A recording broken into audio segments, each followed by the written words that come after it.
Sebelum nonton, kenalan dulu yuk sama kita.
Selamat siang semua. Selamat siang, Bu.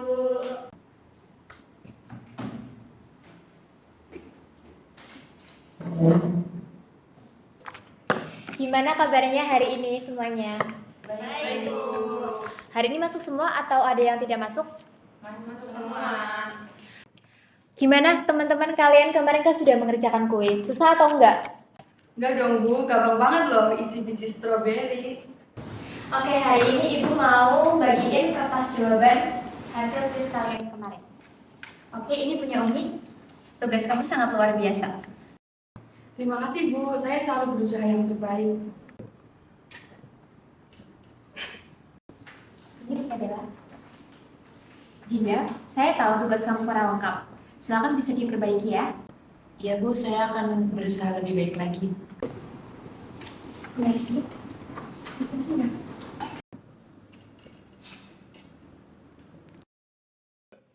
Oke, kita lanjutkan ya materi untuk hari ini. Baik, Bu.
Oke, yang pertama itu ada pengertian dari akuntansi. Itu ada dua. Yang pertama, akuntansi merupakan suatu proses pengidentifikasian, pengukuran, dan juga pengertian yang pertama. Untuk yang kedua itu ada pengertian dari IAI.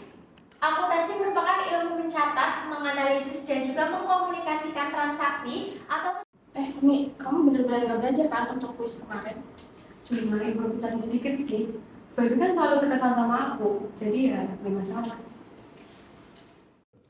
Oke, silakan itu ada soal yang di depan bisa dikerjakan. Saya beri waktu 15 menit untuk mengerjakan. Silakan bisa dikerjakan. Nanti langsung dikumpulkan. Baik, Bu.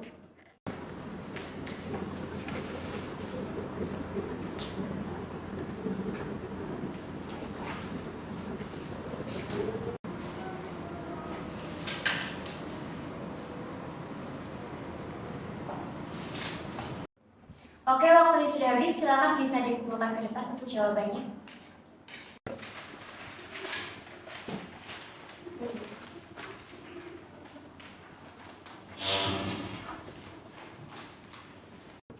Oke, ini udah semua ya? Sudah. Ya. Silakan bisa istirahat dulu, nanti kita lanjut ke mata kuliah yang kedua. Baik, Bu. Tugas kamu keren banget tadi. Kamu selalu punya trik untuk mendapatkan nilai yang bagus. Ya tinggal tunjukkan sedikit usaha aja. Bu Feby kan udah percaya sama aku. Tapi itu kan nggak adil buat orang yang benar-benar usaha. Ya hidup kan emang gak adil. Yang penting kita udah kelihatan bagus, ya sisanya gampang.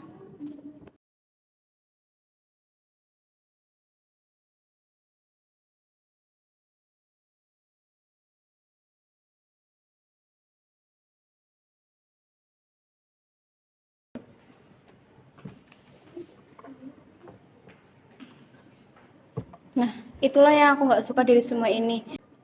Kalian tahu nggak sih, aku udah kerja keras kayak gini, tapi nggak pernah dianggap. Mungkin kamu harus belajar lagi gimana cara bikin kesan pertama yang bagus. Meski benar, kadang orang yang bekerja keras nggak dapat penghargaan karena mereka tidak terlihat seperti yang diinginkan orang.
Baiklah, di sini saya akan membacakan untuk hasil kuis yang tadi kalian kerjakan.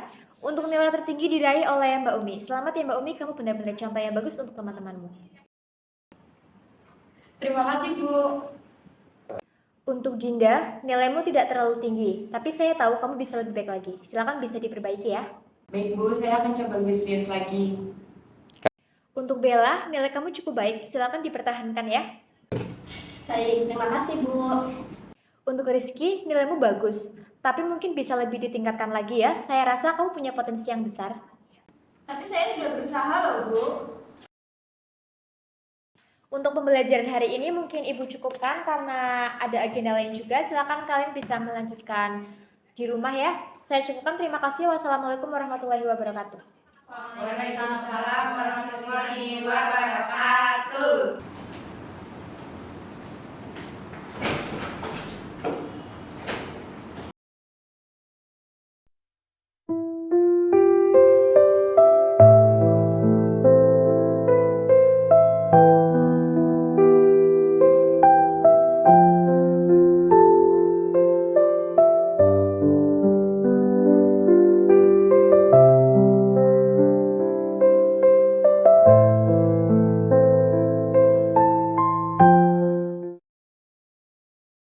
Bella, kenapa sih yang selalu terlihat menarik, mereka selalu dianggap, tapi aku selalu kerja keras, selalu disepelekan? Itulah masalahnya, Riz. Terkadang orang melihat dari luar saja tanpa melihat apa yang sebenarnya terjadi. Dinda dan Umi memiliki kesan yang baik di mata Bu Feby, jadi mereka berusaha tetap aja jadi yang terbaik. Bella, apa mungkin aku harus berubah ya? Aku harus lebih peduli sama kesan pertama daripada sama kerja keras. Enggak, Riz. Pada akhirnya kualitas yang sebenarnya itu yang paling penting. Kesempurnaan di mata orang lain itu hanya sesaat, tapi usaha dan kerja keras itu akan terlihat di waktu yang tepat. Iya benar sih Bel, kata kamu. Aku dengar kok tadi kalian ngomong apa. Emang sih, aku terlalu nyaman sama apa yang selalu aku dapetin. Dari pujian yang selalu aku dapet. Tapi sebenarnya aku gak sebaik itu kok. Yang penting kamu sadar, nggak apa-apa kok mengubah cara pandang. Kita harus berusaha lebih baik lagi. Kita semua masih belajar di sini. Mungkin sekarang belum adil, tapi selama kita terus kerja keras, nanti hasilnya akan terlihat.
Video berikut merupakan salah satu contoh dari bias judgment, yaitu halo effect. Pesan moral yang dapat diambil adalah jangan mudah terjebak oleh kesan pertama atau penampilan seseorang. Yang terpenting adalah usaha nyata dan kejujuran dalam melakukan sesuatu. Kesan luar bisa memudar, tetapi kualitas diri sejati akan bertahan lebih lama.